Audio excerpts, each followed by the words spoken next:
Transformers, the franchise inspiring... The franchise that has been entertaining... The franchise that has existed for about a decade. True. Yeah.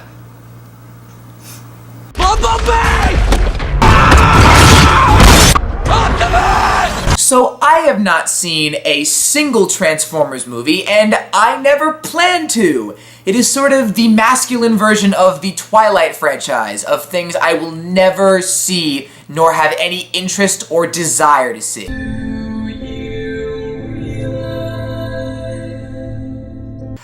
Unlike you, I have seen all of them. Yeah, this guy's seen every one of them. Including Twilight, sadly. So, I thought it would be a good idea to have an opinion on someone who's seen them all versus someone who hasn't seen them all, and see what one might think between different comparisons. Optimus Prime has left us. We're floating in space. Oh, I think they're completely stupid, and I have a feeling that this is not going to change. But I'll let you kind of say your thoughts first, and then I'll ask my questions. So I think this is like the Star Trek, not to like compare, but this is like the Star Trek epitome of movies. So Star Trek has even good number of movies. This one has apparently the odd number of movies are okay, not good, not great, but they're just merely watchable.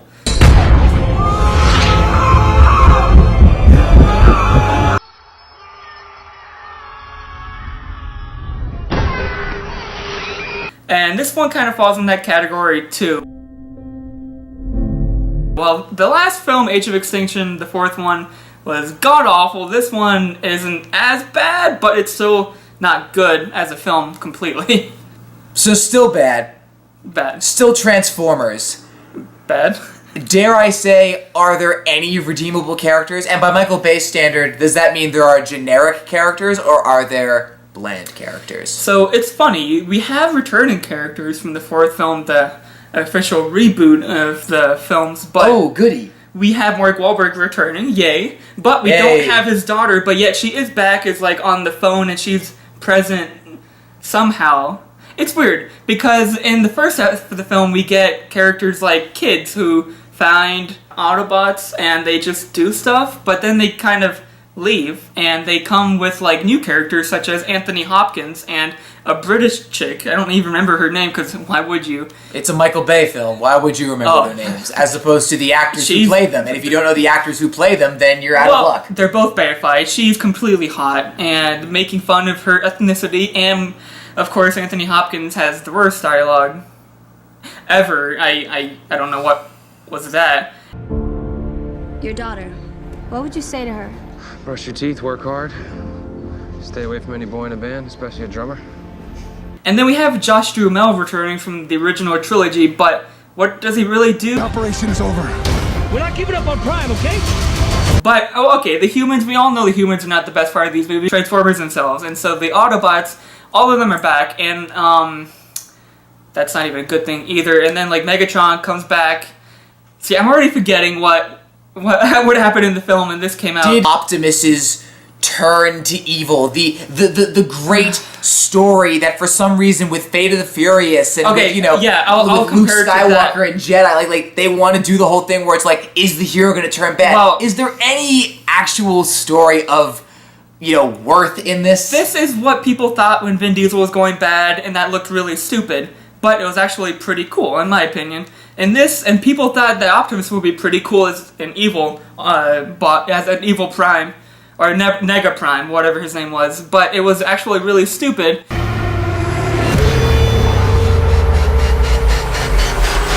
Because what they do is they have one scene in the beginning where he goes and one of the chicks turns him evil. She's like the creator of the Autobots or the Transformers, whatever. And then like he comes in the middle and he comes to Earth and he's like, I'm evil. But then we don't see him until the end where he fights Bumblebee for 1 minute. Exactly 1 minute. And then that goes to complete trash too. It's not as bad as I'm saying it, but it just sounds completely awful. It's a short movie, but it sounds like a Transformers movie. it's a short movie. But compared to Michael Bay, 2.5 hours is short because the last one was like 3 hours long. So, do people really sit through all of these movies? I mean, there's a lot of noise. You can eat popcorn and No, I'm saying people went to the theater to go and see these movies. That's my because of the thing. grand scale, you could say, in IMAX 3D, you get to see robots fighting and loud, machine noises and like hot chicks, and you get all those typical Michael Bay isms you expect. But it's not as bad as. But by the sound of it, the typical Michael Bay isms don't even cut it for this film, because if it did, you'd be here saying it was a red box, or you'd be saying it's a guilty pleasure. No, but it's not. No, it's not fun. It's just kind of happening, and you accept it. You just watch them, and then you go on with the rest of your day. I don't really know what else there really is to say about it.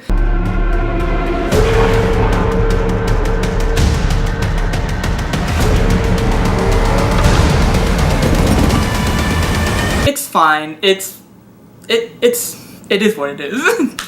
And what it is a Transformers movie. So, just to clarify, what is your grade on this? So 1, I think everyone came out of 1 enjoying it because it wasn't as pushy as the other ones, and though it still had its flaws, it was a fun movie. It was fun.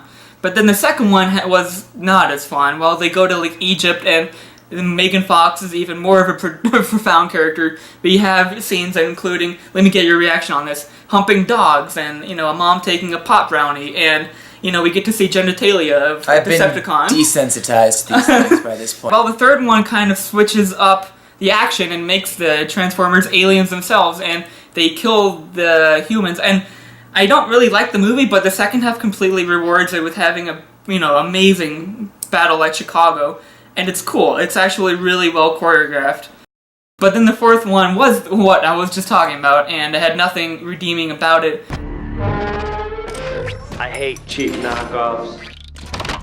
Even though it made probably the most amount of money, it was the worst film in the series. Well, this film, The Last Night, I watched it. It's definitely trash, but it was kind of crumbling trash, so you could just like throw it away and forget about it.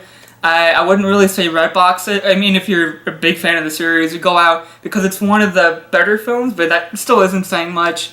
Well, that was exactly what I thought that I was going to get from this. As the action may be exciting, it just isn't as developed or as interesting as 1, because that was completely new and I would say, dare I say, inventive, while this one kind of just repeats it. And if he keeps on making these films, I want to say this for the future Transformers, if they keep on repeating it and, just keeping it stale and not lifeless and just kind of, you don't absorb in the excitement of it all, it is going to become, I don't know, routine, and people, like this movie did at the box office, it did not, I don't think it still made its money back. It did really poor in its opening weekend especially, so I think people are actually seeing what it is as a film, and even as a series.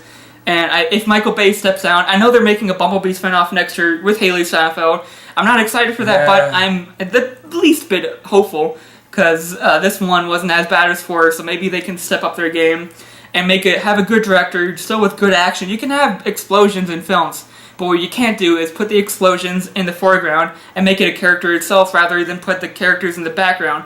So, like, for example, the Bumblebee Optimus fight, 1 minute long, and it's not even about that, honestly. It's about the characters surviving a water crash in a ship that, I don't even know what's happening. It's floating in the sky, and yet Bumblebee and Optimus are fighting for 1 minute, and it's resolved like quickly like that. So I honestly don't know what happened there. You have more faith in the Bumblebee movie than I do, but yeah, the Bumblebee had one okay transformation in this film where he breaks apart and then he comes back together. We haven't seen that before, and overall in the series he has the coolest fights, but like again, it's just a bunch of like loud noises and spectacle. That's what it is. It's a spectacle movie. Like imagine watching a 4th of July fireworks for 2.5 hours. It's exciting at first, but then you kind of get bored and you want something else to happen.